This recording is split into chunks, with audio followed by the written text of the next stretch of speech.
धीरे धीरे बीत रही है और परिणाम क्या हुआ, अब कुछ बस का नहीं।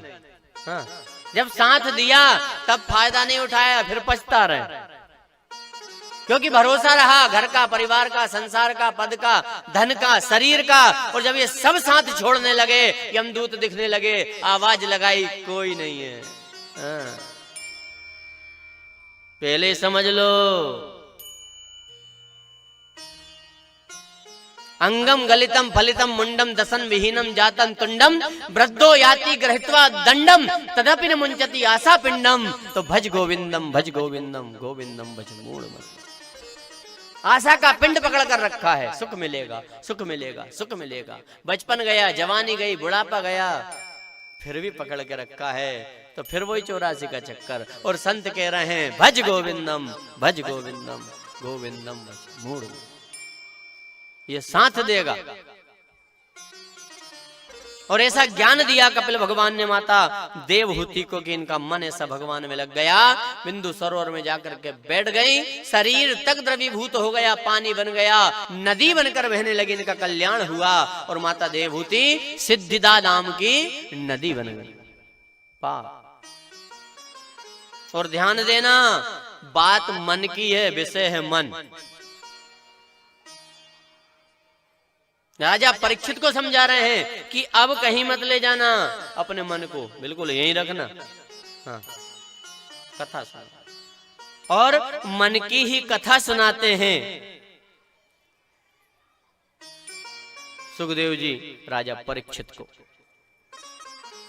क्या कि भगवान शिव माता सती को कथा सुना रहे हैं। और कथा सुनते सुनते सती जी ने देखा आकाश मार्ग से एक विमान, दूसरा विमान। अब कथा से मन हट गया कि ये विमान जा कहां रहे हैं, इतनी भीड़। अब एक विमान रुका और सती जी से कहा कि आप यहीं बैठी हो, अभी चलो ना। कहां? अरे आपके पिताजी ने बड़ा विशाल धार्मिक यज्ञ रखा है, बृहस्पति सब, चलो।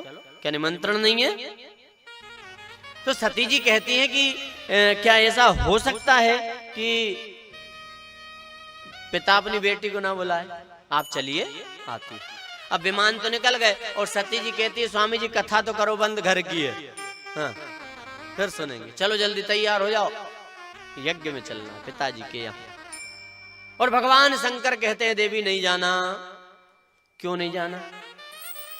हमारे पास कोई निमंत्रण नहीं है, कैसे जाए?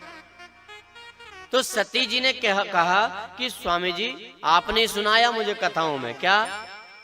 बोले पिता के यहाँ, गुरु के यहाँ, मंदिर में, कथा में, मित्र के यहाँ, धार्मिक कार्य में बिना बुलाए भी जा सकते हैं। और बिना बुलाए जाए तो ज्यादा पुण्य मिलता है। भगवान से करने का बात तो सही है, परंतु इतिहास सुनाकर फिर समझाया कि ये धार्मिक कार्य नहीं, दिखावा है। क्या दिखावा है? एक बार सभा में तुम्हारे पिताजी पधारे। क्यों? आयोजन रखा गया था, तुम्हारे पिताजी प्रजापति बन गए थे। हाँ, तो उनके सम्मान में आयोजन रखा। अब मैं बैठा था ध्यान में, मेरे नेत्र बंद थे। कब? जब तुम्हारे पिताजी आए। और तुम्हारे पिताजी को जब पद मिला तो वैसे ही पारा चढ़ा हुआ था। हाँ? बड़ अधिकार दक्ष जब आवा, अते विमान हृदय तब। पद मिल गया है, बड़ अधिकार दक्ष जब पावा। और जब आए, मैं बैठा रहा, सबने स्वागत किया। तो दक्ष अपशब्द कहने लगे, अपमान करने लगे। भोले बाबा सुन रहे हैं। मेरी मृगलोचनी कन्या मैंने इस मरकट लोचन को दे दी, शिव को। अब क्रोध आया नंदी को, शिव जी के गणों को। क्यों? हम नहीं सुन सकते, सावधान, हरिहर निंदा सुनई जे काना। पर भोले बाबा ने कहा मैं सुन रहा हूं, तुम्हारा क्या बिगड़े, बोलने दो, सुन रहे। अब किसी ने भीड़ में से कह दिया, क्या? बोले मरकट लोचन कह रहे हो? हा? तो अपनी बेटी क्यों दे दी? बोले मेरी बुद्धि खराब हो गई थी। एक दूसरे को श्राप देने लगे। बोले बाबा वहां से उठकर चल दिए।